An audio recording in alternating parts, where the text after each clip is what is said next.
That match against FaZe, you can't blame Ping. It was as dominant of a stomp as you really could, ask for if you were asking for it.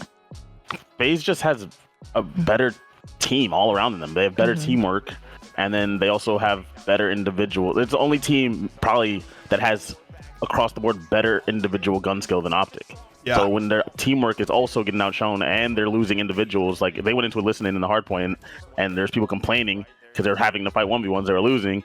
It's like, well, yeah, you're playing FaZe. FaZe is gross and their teamwork's on point. You could see the difference in the game where, as before, when you see teams that don't have the level of teamwork and gun skill that OpTic has, they can run you over. But then they run into FaZe, it's like running into a brick wall. You have nothing to fall back on. Their fundamentals aren't good enough to overcome that level of skill and teamwork.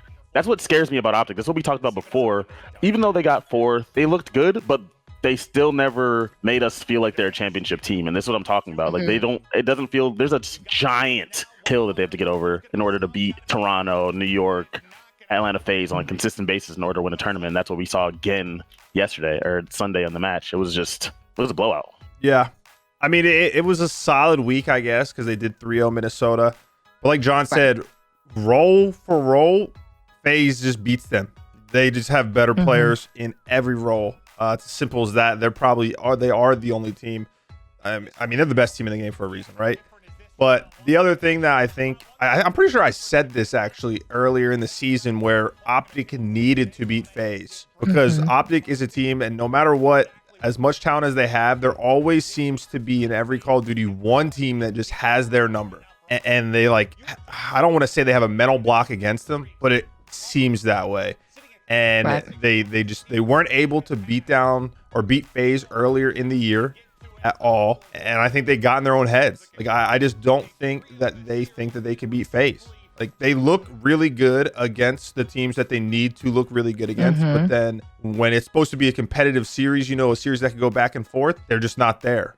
So I think it's obvious that they are a top team, but they're not anywhere near a team like FaZe. Well, yeah, and it gets tricky, right? Because you look at their major run and they beat teams that they should beat. And they did have some really clutch moments that we all got to witness, a lot of round 11s.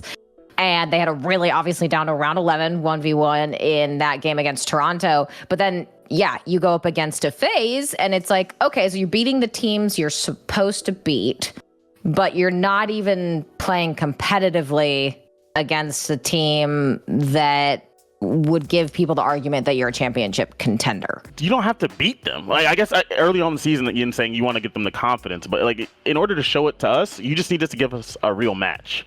Like maybe go, oh damn, had this push gone a little differently, like they could have won. This kill gone this way. Had he not got that timing, like you see, that's Call of Duty.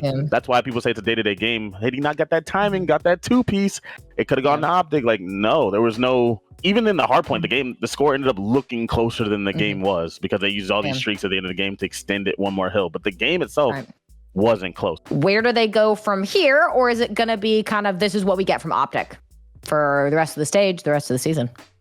I mean, I feel like they still have the time to improve. I don't. And the thing is, it's FaZe. They're losing to the top teams. I mean, if you're okay with being a top 4, top 5-ish team, it's fine, really. Like they're still extremely good, right? We're just trying to make them. We're just talking about them being champions. I feel like you just go to the drawing board and try to figure out ways to pull out some S&Ds, maybe get some confidence. Like you get blown on that hard point, you pull out an S&D, the series can start looking different, right? But they're just not. They're not doing that against FaZe. They need to do something like that in order to bridge that gap against those top teams.